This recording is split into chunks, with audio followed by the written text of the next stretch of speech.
আল্লাহ তাআলা সূরা বাকারার 216 নম্বর আয়াতে বলেছেন, এবং হতে পারে কোনো বিষয় তোমরা অপছন্দ করছো অথচ তা তোমাদের জন্য কল্যাণকর, আর হতে পারে কোনো বিষয় তোমরা পছন্দ করছো অথচ তা তোমাদের জন্য অকল্যাণকর, আর আল্লাহ জানেন এবং তোমরা জানো না।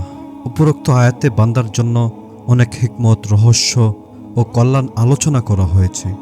কেননা বান্দা যখন জানবে যে কিছু অকল্যাণ কল্যাণের বেশি আসে, আবার কিছু কল্যাণ অকল্যাণের সাথে আসে, সে খুশির সময় অনির্দিষ্ট থেকে যেমন নিরাপদ নয়, তেমনি অকল্যাণের সময় কল্যাণকর কিছু আসতে পারে বলে সে নিরাশ নয়, কেননা সে শেষ পরিণত সম্পর্কে অজ্ঞ। আল্লাহ তাআলা যা জানেন বান্দা তা জানেন না। তিনি এই আয়াতে বান্দার জন্য কতিপয় বিষয় অত্যাবশ্যকীয় করেছেন।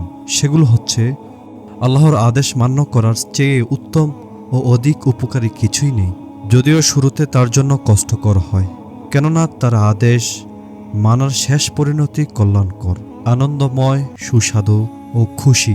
যদিও তার নফস তা পালনে অপছন্দ করে, তবুও তা তার জন্য কল্যাণকর ও অধিক উপকারী। এমনিভাবে আল্লাহর নিষেধ কাজে লিপ্ত হওয়ার চেয়ে অধিক ক্ষতিকর আর কিছু নেই, যদিও তার নফস তা কামনা করে এবং সেদিকে ঝুঁকে পড়ে, কেননা এর শেষ পরিণতি দুঃখ, বেদনা, দুশ্চিন্তা, অকল্যাণ ও বালা মুসিবত। মানুষের বিবেকের বৈশিষ্ট্য হল যে সে অধিক আনন্দ ও অধিক কল্যাণের আশায় সামান্য কষ্ট সহ্য করতে পারে এবং অধিক দুঃখ ও কষ্ট ও দীর্ঘমেয়াদী অকল্যাণ থেকে মুক্তি পেতে সামান্য ভোগবিলাস ও আরাম আয়াস থেকে বিরত থাকতে পারে। উপরোক্ত আয়াতে আরেকটি গুরু রহস্য হল, যিনি সব কিছুর শেষ পরিণতি জানেন, তার কাছে বান্দা নিজেকে আত্মসমর্পণ করা। তিনি তার জন্য নির্ধারণ করেন ও ফয়সালা করেন তার উপর সন্তুষ্ট থাকা, যেহেতু সে এর দ্বারা উত্তম পরিণতি প্রত্যাশা করে।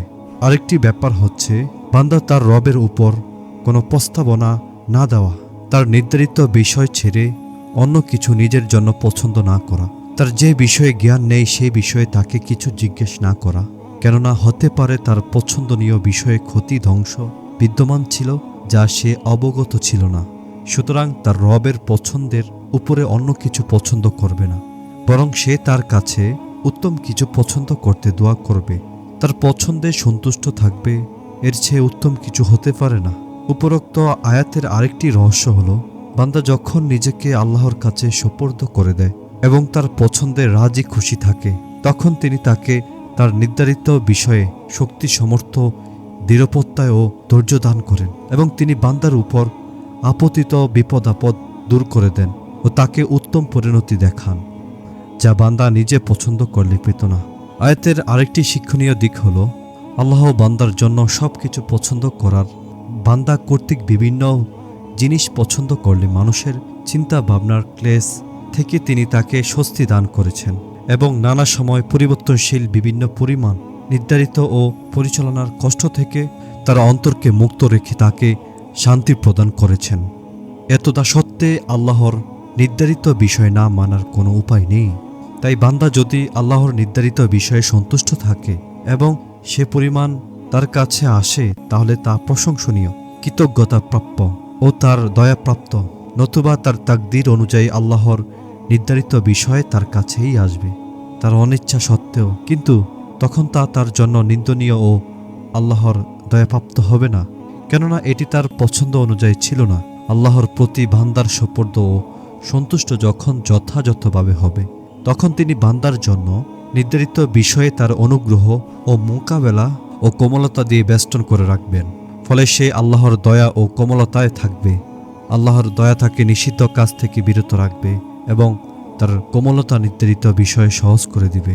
বান্দার উপর যখন তার তাকদীর বাস্তবায়িত হয়ে যায় আর ব্যক্তি তার তাকদীরকে ফেরানোর অপকৌশল সেটি বাস্তবায়ন হওয়ার অন্যতম কারণ, তখন মৃত প্রাণীদেহের ন্যায় সেই তাকদীরের কাছে আত্মসমর্পণ করলে ও তাকদীরকে মেনে নিলে কোনো কাজে আসবে না, কেননা হিংস্র জন্তু মৃত প্রাণীর মাংস ভক্ষণ করে না।